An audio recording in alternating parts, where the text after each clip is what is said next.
He just didn't really curate the album great when it came to the subject matter. Maybe I'm just being an asshole and very particular. What's good, y'all? Mint Beats back again with another album review. Today we'll be jumping into Reasons I Love You Again, released on February 28th, 2025. To be honest, I never really listened to a Reasons project top to bottom like that before. I have heard his work on features. Obviously, he's a prominent member of TDE, so I've listened to a couple of songs featuring my favorite artist, or maybe he's been on albums that I've listened to in passing, but never really jumped into his music individually like that. Having said that, I do like what I've heard so far. I feel like he has a lot of promise. I do like his vibe. I just feel like sometimes he's just a little indistinguishable from other people that I've listened to as well. This record provides a intimate look in Reason's process, a close-up view on how he has dealt with his trauma, also how he's kind of tried to limit distractions and focus on the main thing. Talks about coping mechanisms that he's used his whole life to get through tough times, trying to overcome those things, and also gives a shout out to Cleo Soul, which is kind of random, but really dope to see someone like Reason being able to appreciate still Cleo Soul's incredible work. And if you don't know who Cleo Soul is, definitely go check out her music.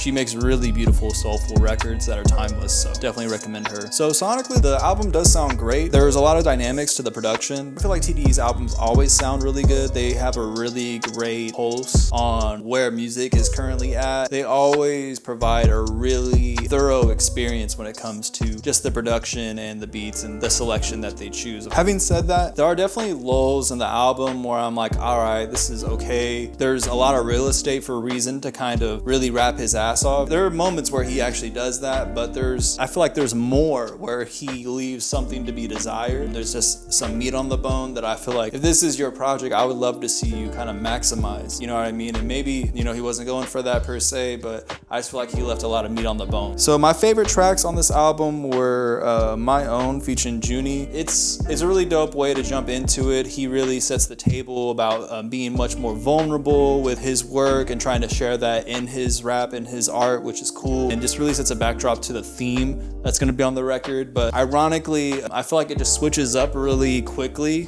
at times where we're jumping into a completely different mindset. I do enjoy the tracks, but kind of funny going from one track that's much more conscious and following that up with a track that's a little bit more like ignorant, get into the money, manipulation, that type shit. So it's just kind of interesting to see that juxtaposition immediately on this record between those moments like that. So I don't know, it just didn't really do much for me. He just didn't really curate the album great when it came to the subject matter. Maybe I'm just being an asshole and very particular, but that's just what I thought. Another record that I really liked as well was Not What You Think featuring Boz. I'm a really big fan of Boz, so it makes sense that one of my favorite tracks on the album is featuring Boz. I always like when he's a feature on a project or track. I feel like he just adds a lot because he's really dynamic. He can sing, he can rap, he just has a lot of different lanes that he can do.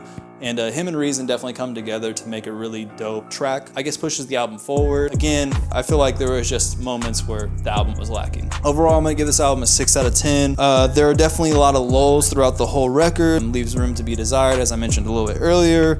It was a smooth project, but nothing that I would necessarily recommend to someone or listen to thoroughly, or a project that I'll probably see myself listening back to. Not a lot of re-listenability. We just made that word up last week, so I'm gonna use it again, re-listenability.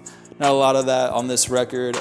There's definitely a couple tracks that stood out to me that I like, but I'll probably just listen to those and not listen to the whole album again. Interested to hear what y'all think about it. Let me know your thoughts down below. Again, my name is Mint Beats. I'll be breaking down albums for the rest of the year. You can follow me on TikTok, Instagram, obviously, YouTube, and on Bandcamp as well for my music. I'll be dropping beat tapes here very, very soon, so feel free to go ahead and tap in with that as well. I'm gonna be starting a blog that I'm gonna be using from time to time as well. Probably be posting maybe 2 to 3 times a month. But I really appreciate y'all rocking with me again. Mint Beats, signing off. Until next time, take care. Peace.